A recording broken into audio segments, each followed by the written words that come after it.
Sige po, let's pray. Hallelujah, Jesus. Maraming salamat po, Panginoon, sa umagang ito na kami po inisin niyo pong muli, Panginoon, upang pag-morning prayer, Panginoon. Maraming salamat po, Panginoon, sa panibagong araw na kami po muli pong magkakasama upang makapag-muli-muli po na salita mo, Panginoon, at upang makapanalangin, Panginoon. Maraming salamat po dahil binibigyan niyo po kami ng pribilehiyo, Panginoon, na muli makapanalangin sa iyo, Panginoon. Maraming salamat po sa lahat ng anak mo, Panginoon, na nagbigay ng oras, Panginoon, upang umattend dito sa morning prayer. Pagpalain niyo po sila, Panginoon. I-bless niyo po sila, Panginoon, sa mga kasalanan po na gawa namin, Panginoon. Patawarin niyo po kami kung may nagawa, kung may nasabi, kung may naisip man po kami masama, Panginoon. Patawarin niyo po kami. Hallelujah, Jesus. Patawarin niyo rin po kami na kung minsan di po namin kayo nabibigyan ng oras, Panginoon. Na kung minsan napapagwalang bahala ka po namin. Patawarin niyo po kami. Pero Panginoon, salamat po dahil kayo po ang patuloy na provide para po sa amin. Tunay nga po napakabuti mo, Panginoon. Wala ka nga pong katulad, Panginoon. Tunay nga po makapangyarihan ka. Hallelujah, Jesus. Hallelujah, Jesus. Yung mga strongholds po namin, pinapanalangin po namin na mawala na po, Panginoon. Kung meron man, Panginoon, yung mga hidden sins po namin, Panginoon, naniniwala po kami na kayo po mismo yung magpupulgar sa mga to, Panginoon. Hallelujah, Jesus. Yung mga kasalanan nga po namin, Panginoon, sinusuko po namin sa iyo, Panginoon. At naniniwala po kami na hindi na po namin muling babalikan ng mga kasalanan na to, Panginoon. Sa tulong mo, Panginoon. Hallelujah, Jesus. At Panginoon, pinapanalangin din po namin ang mga prayer request po ng aming mga kapatid. Prayer request po ni Ate Sandra Policarpio for Jaja Policarpio to overcome dependency on medications. And prayer request of Ate Maika Salak for her mother, Vilma Salak, for normalized blood sugar and healing of thigh lump through medication. And prayer request of Stan Lumanog for Bida Maribig Lumanog's eyes health and reduced swelling in her feet. Prayer request of Mary Rose Purisima for her father Jomer Purisima for relief from left hand pain. And prayer request of Elzel Tayag for her father Mario Bulaons healing from arthritis. Prayer request of Kuya Armanda for his mother Janet Bukad to heal from goiter and foot pain. Prayer request of Jane Tula, favorable test results to avoid chemotherapy. And prayer request of Zenaida Soriano and Josefina Similio for their good health. And prayer request of Kuya Patrick Ferraria for his father Noger Ferraria for complete healing. Prayer request of Ate Jen Malyari, healing from PCOS, healing of Minalin Iguico from allergies, healing of Nards Malyari from pneumonitis, safe and healthy pregnancy of Sena Magnampo. Request of Kuya Jero Apulong for his father Jessica Pulong for the removal of block valve in his heart and will not undergo heart surgery. Per request of Adarjan Makapil for her mother Janet Makapil to heal from pleural effusion. Per request of Tita Teresa Canlas for Jessica Timbol healing from kidney failure. Per request of Janet Bukad for Alfred Simbilio Castro healing from stroke. And per request of Marlon Nuco for Jovel Vicente for a good result of the liver biopsy and health improvement. Hallelujah, Jesus. We believe, Panginoon, na yung mga kapatid po namin, yung mga prayer request po nila, yung healing po, Panginoon, nasa kanila na po, Panginoon. Naniwala po kami na wala nga pong imposible sa iyo, Panginoon. Tulad nga po na isang babae nakahawak lamang sa inyong laylayan, Panginoon, ay gumaling. Panginoon, gagaling at gagaling din po sila, Panginoon. Hallelujah. Prayer request po ng mga cancer patients. Prayer request of Adel J. Lapus, request for Salina Arganyosa for successful chemotherapy and recovery. Jamay Gamalyari, prayer for her mother Rebecca Malyari for healing from a bladder tumor and success in chemotherapy sessions. Prayer request for Ricardo Marin for complete healing from cancer. And prayer request for spiritual and relationship requests. Prayer request of Atirex Jane Lucio for her husband Riz Lucio for spiritual awakening and avoidance of temptation and family restoration, success in their new business and its expansion. And per request of Maki Nilo, for the Nilo, Uy, Urmatan, Gamboa, De La Torre, Madla, and Cayetano families for healing, restoration of relationships, and spiritual awakening. Per request of John Tiambao, prayer for spiritual growth, intimacy with God, and pregnancy, a healthy pregnancies. And a special request po ni Pastora Karina for Sarah Miglat, good health and quick recovery. And request of Bel Pineda, prayer for the success of acquiring another car wash shop. Request of Tijen Kunanan, prayer for protection and safety of Joshua Marin. And prayer for the CRC churches and national concerns.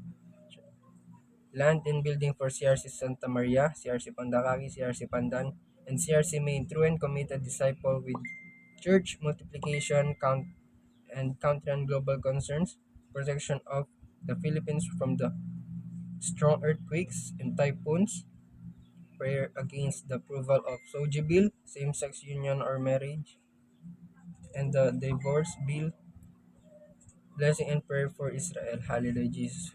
We know, Panginoon, na lahat nga po ng prayer request po namin ay tutugunan niyo po in the right time, Panginoon, na hindi lang po kami basta magdepende sa amin, Panginoon, kundi lumapit po kami patuloy sa iyo, Panginoon, dahil naniniwala po kami na hindi po hindi po namin matutulungan yung sarili namin, Panginoon, kung wala po kami Diyos sa buhay po namin. Hallelujah, Jesus. Gabayin niyo po kami, Panginoon, sa lahat po ng gagawin po namin, sa lahat po ng prayer request ng mga kapatid po, Panginoon, sa prayer request po namin.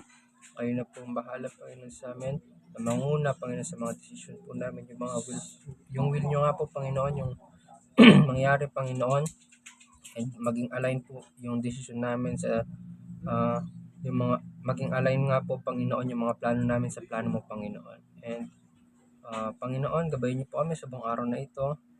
Kayo po yung promoterta sa amin hanggang sa pagtapos.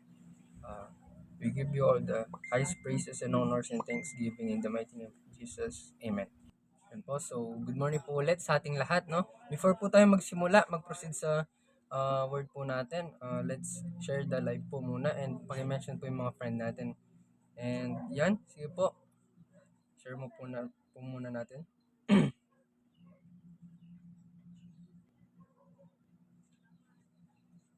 So, yan po. And bago po tayo mula, alam naman po natin lahat na yung theme natin ngayong month is all about giving. Amen po. So, yung pag-aaralan po natin ngayon, yung sharing po natin ngayon is pinamagatan ko po siyang share it. Ayan. So, mamaya po, habang share po ako, malalaman po natin kung bakit share it, kung bakit nga ba share it yung ginawa kong title.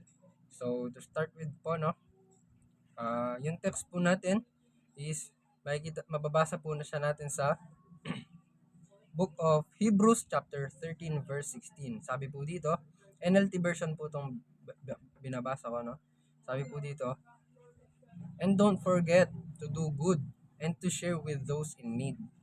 These are the sacrifices that please God. Amen. So, huwag daw po natin kakalimutan na gumawa ng mabuti sa kapwa. Amen. At mamahagi sa kanila. Amen po. So, kasi ngayon Pasko, Pasko na ngayon. No? Mas maganda yung nagbibigay tayo kaysa tayo nakaka-receive. Amen po. Sino po nag-agree doon? Sabi nga po nila, it's better to give than to receive. Amen. Pero, masaya din tumanggap. Di ba? Parang, tawag doon, pag nakatanggap ka kasi ng regalo, Amen. Parang feeling mo ang special mong tao, di ba? Pero sinasabi po dito, no, mas maganda po na hindi lang tayo tanggap, yung tumatanggap, maging ano rin tayo yung mapagbigay, maging open hand din tayo, no, yung maging generous din tayo pagdating sa pagbibigay. Amen po. So, ano po ba yung maaari nating i-share sa ating mga kapwa? Di ba po, sabi nga po dito, uh, and don't forget to do good and to share with those in need because these are the sacrifices that please God. Amen. Kasi po, um, kaya natin ginagawa yung ah, pagbibigay sa kapwa. Kasi, una na tayong naka-receive kay Lord. Amen po. So, ano po ba yung pwede natin? Ano po ba yung mga bagay na maaari nating i-share sa ating mga kapwa? Amen. And syempre po, kapag narinig natin yung salitang pagbibigay or pagbibigay tulong, amen, pumapasok agad sa isip natin yung pera. Amen.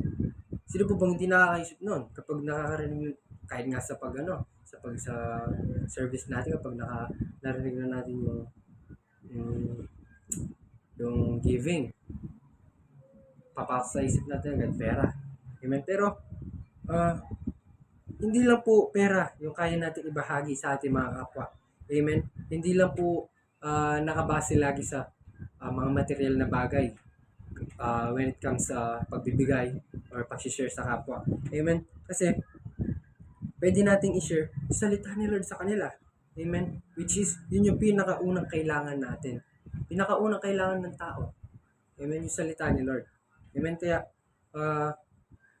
kapag nasa sitwasyon ka na wala kang maibigay, amen, isipin mo lagi, hindi, hindi, hindi porket wala kang maibigay na financial, ganyan, wala kang maibigay sa, when it comes sa material na bagay, ganyan, huwag mong isipin na hindi mo kaya magbigay. Amen. Isipin mo na kailangan mong i-share si Lord sa kanila. Amen po. Katulad po natin, no? Gawin po natin situation na. Madalas, nakakaranas tayo ng mga pagsubok. Amen? Minsan, mabigat yung pagsubok na nararanasan natin. But somehow, may tumutulong pa rin sa atin.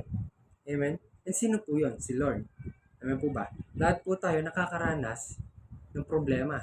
But tayo po, no, the son and daughters of God, may nalalapitan tayo. Amen? May nalalapitan tayo na alam natin na magpo-provide para sa atin. Magbibigay ng lakas para sa atin. Mag-guide para sa atin. Amen? Si Lord yun. Binibigyan tayo ng pag-asa. Amen? Binibigyan yung mga pagkukulang natin. Amen? So, paano pa natin hindi kayang ibigay sa kapwa natin? Tayo mismo, na-receive na natin yung kay Lord. Amen po ba? Lahat po tayo nakakaranas ng problema. But, yung mga, sa kabilang banda po, pero sa kabilang banda, kapag yung mga ibang tao yung nakakaranas ng problema, yung, like for example, yung taong, sabi natin, walang relationship kay Lord. Amen? Walang, yung hindi siya malapit kay Lord. Amen? Pag nagkakaproblema sila, nahihirapan sila. Amen po, makikita po talaga natin yun. Na yung isang kapwa natin, no, nahihirapan siya kasi may problema. Pero, isipin natin, no? Isipin natin yung mga kapwa natin na kailangan na magkaroon ng Diyos sa buhay nila. Amen po. And ngayon, amen, tayo po, no, yung gagawin po natin, dahil tayo may relationship kay Lord, no, kumilos tayo, wag nating sayangin yung oras na ibahagi si Lord sa kanila. Ibahagi si Lord sa mga kapwa natin nakakaranas ng problema. Yung mga kapwa natin nawawalan na ng pag-asa sa buhay. Amen? Huwag tayong magdalawang isip, i-share natin si Lord sa kanila. Amen? Huwag po natin sarilinin yung blessings. Huwag natin sarilinin yung salvation na na-receive natin. Amen? Amen po. No? Tulungan natin yung mga kapatid natin na nakakaranas ng problema. Amen? Iparanas din natin sa kanila kung ano yung pinaranas sa atin ng Panginoon. Amen po. Kasi Kung susunuin po natin yung mga pagpaparang na-receive natin, masasayang lang yun. Amen? Lalo na yung, lalo na yung word ni Lord. Amen? Yan yung mga promises niya. Amen po. Kaya kailangan po talaga, no? Kapag may chance po tayo, nagkaroon po tayo ng, may nakita tayo na isang opportunity na pwede natin sharean yung kapatid natin na yun. I-share natin si Lord sa kanya. No? For example, meron kong kaibigan, no? Ah, hindi ka man makatulong sa kanya sa material na bagay, no? Sharean mo siya ng word, no? Sabihin mo kung ano yung mga pangako ni Lord sa atin, no? Yung mga, kasi marami pong promise si Lord yan eh. Amen. Kagaya na lang po dun sa book of Isaiah chapter 41 verse 10, no? Sabi po dito, "So do not fear, for I am with you. Do not be dismayed, for I am your God. I will strengthen you and help you. I will uphold you with my righteous right hand." Amen po. So, dun pa lang po sa pangako ni Lord na yun, talagang hindi ko na lang alam kung hindi magkaroon ng chance yung sisharean mo nun. Amen? Kasi sinabi dito, huwag tayong matakot kasi lagi natin kasama si Lord. Huwag tayong mabalisa. Amen? Kasi nandyan si Lord lagi para sa atin. Tutulungan niya tayo kahit ano yung sitwasyon natin. Amen po. Kaya napakahalaga po talaga na i-share natin at ibahagi natin si Lord. Even yung word niya, amen po, yung mga promises niya, share natin siya sa kapwa po natin. Amen. Kasi unang-una po sa lahat, na kailangan natin talaga ibahagi sa ating mga kapwa, amen, sa ating mga kapatid, hindi yung material na bagay eh, hindi yung financial. Kumbaga, bonus na lang yung financial na yan, yung mga material na bagay na yan eh. No? Unang-una kailangan po natin ma-receive is si Lord sa buhay natin. Amen po. Diba? Kasi tayo, no? Tignan po natin, no? Tayo mga anak niya, kapag may problema tayo, hindi na tayo nababalisa. Bakit? Kasi alam natin may Diyos tayo sa buhay natin. No, doon pa lang panalo na po tayo eh. Amen? Doon pa lang sa may Diyos tayo sa buhay natin, panalo na po tayo. Why? Because alam natin na si Lord, sinusustain niya po tayo. Amen? Si Lord, siya lagi nandyan para mag-provide para sa atin. Amen? Kahit minsan, kasalanan tayo. Nakagawa tayong kasalanan. Nandiyan pa rin si Lord. Binibigyan niya tayo ng blessing. Diba? Pinagpapala niya pa rin tayo. No? Pero hindi naman po pwede na tayo lang yung panalo. Amen? What I mean po is, hindi lang tayo pwedeng, dapat hindi lang tayo makareceive ng mga blessings ni Lord. And hindi lang tayo dapat hindi lang tayo makareceive kay Lord. Amen. Dapat pati iba nating kapatid. Amen. Kaya ngayon pa lang po, no, sinasabi ko na po sa ating lahat na i-share na natin si Lord sa mga kapwa natin. No? Like for example, ngayon, may classmate ka, may problema, no? Tapos, may problema sila sa family, ganyan. I-share mo si Lord sa kanya, no? Na kahit, kunyari, broken family. Sabi mo na sa kanya, no? Nandiyan si Lord lagi para sa iyo. Yan yung ama mo na hindi ka iiwanan. Amen po. Ipoprovide niya lahat ng pangangailangan mo. Sabi ko na sa kanya. Amen? Sa mga kapatid po natin na mga nangangailangan ng tulong, no? Amen po. Kung may problema man yan, yun nga sa family problem, gano'n. Kahit anong problema, share na sa kanila si Lord. Magbanggit tayo sa kanila ng word ni Lord and yung mga pangako ni Lord. Amen. I-share natin sa kanila. Kasi once na naitanim po natin yung sa kanila, amen, yung mga word po na yun, lalago po yun. And yung tinulungan po natin na yun at yung shiniran po natin ng tao na yun, malay po natin, yung shiniran natin na tao na yun, na-heal siya. Tapos, naging matindi siya. Amen? So, mangyayari doon, yung na-receive niya na word, amen, isi-share niya rin sa iba. Amen po. So, ganun po kalaking impact ng pag-share ng word sa mga kapwa po natin, no? Kaya, ngayon po, no, wag po nating solohin yung word ni Lord, yung promise ni Lord. Hindi ko na po sinasabing sinasarili talaga natin, no? What I'm trying to say po is yung ah, hindi lahat ng hindi lahat ng bagay, no? Ano kasi yun? Hindi sa lahat ng pagkakataon, pera lang yung pwede nating itulong. Mga material na bagay lang yung pwede nating ibahagi, no? Pwede rin natin ibahagi si Lord. Isipin lang po natin, no? Kung isipin po natin. I-share natin yung word niya. Amen po. Ganun lang po kadali yun. Share natin yung word niya. Kailangan lang po natin doon. Kaya may lakas tayo ng loob. Yung boldness po talaga dapat nandito sa atin. Amen po. And kailangan, sabi ko nga po, hindi lang po tayo makareceive kay Lord. Kailangan lahat tayo panalo. Amen? Lahat ng mga kapwa natin, makikita natin. May relationship kay God.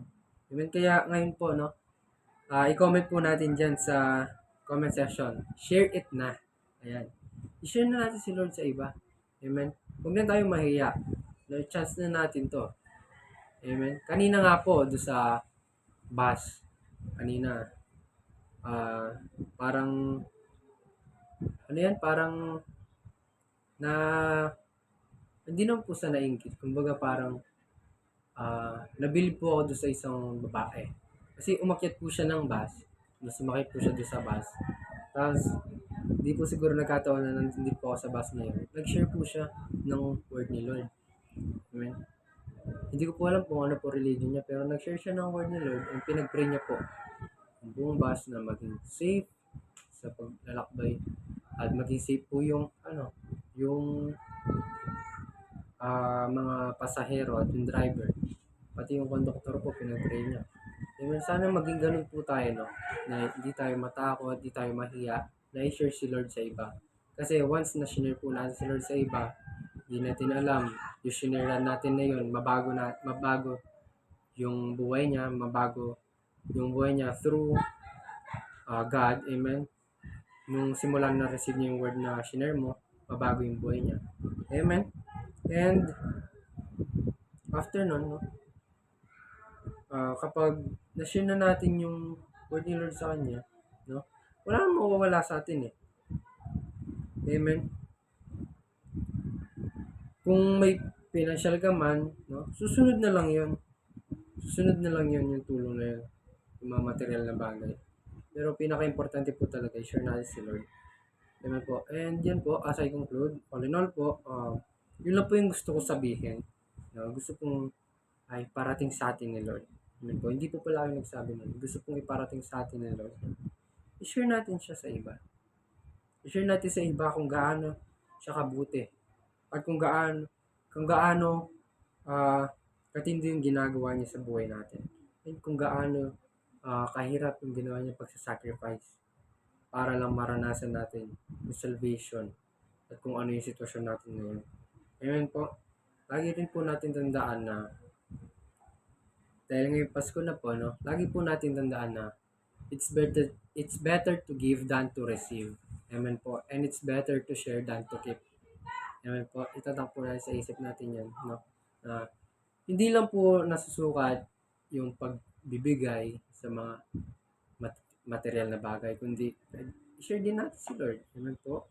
Hindi lang po forget sinabing pagbibigay is agad-agad pera na po yung nun. Hindi po ibig sabihin nun agad-agad pera yung ibibigay natin. Amen po. Marami po tayo pwedeng itulong sa kanila. Una-una si Lord, share natin sa kanila. Amen. Tapos, tulungan natin sila kung ano man yung mga gagawin nila. Amen. Kung wala man tayong mabigay talaga, or wala rin tayo sa bulsa. Amen. At least, meron po tayong baon na salita ni Lord upang i-share sa kanila. Amen. And, share din natin yung mga promise ni Lord sa kanila. Amen po. So, yan po. Maraming salamat po. Sana po may natutunan po tayo sa sharing po natin ngayon. Pasensya na po kung medyo nabubulol-bulo po kasi inuubo lang po na konti. And yan, before po tayo mag-end, I'm inviting you all po para po mag-closing prayer po tayo. So, yun po, let's close our eyes and bow our hands. Lord, maraming salamat po sa umagang ito, Panginoon, na kami po yung may panibagong na pong natutunan sa mga salita mo, Panginoon, kung ano po ang kaimportantehan, Panginoon, kung gaano po kaimportante, Panginoon, ng may Diyos sa buhay, Panginoon. Kailangan po, Panginoon, na magkaroon po kami ng boldness, Panginoon, na i-share ka sa ibang kapwa po namin, Panginoon, dahil hindi po nababase sa material na bagay, sa financial, Panginoon, at sa kung anumang bagay, Panginoon, pag sinabing pagbibigay, Panginoon. Hallelujah, Jesus. Pagpalain mo nga po yung mga anak mo, Panginoon, nagbigay ng oras ngayong umagang to. Bless niyo po sila, yung mga narinig po namin na salita mo, Panginoon. Is may tatak po namin sa puso po namin ng malalim, Panginoon, upang hindi po ito manakaw ng kaaway sa amin, Panginoon. And yung mga hindi po namin kasama ngayong Panginoon, naniniwala po kami na sa susunod po ng mga araw, Panginoon, susunod po ng morning prayer, makakasama po namin sila. And hallelujah, Lord. Lahat po, Panginoon, ng mga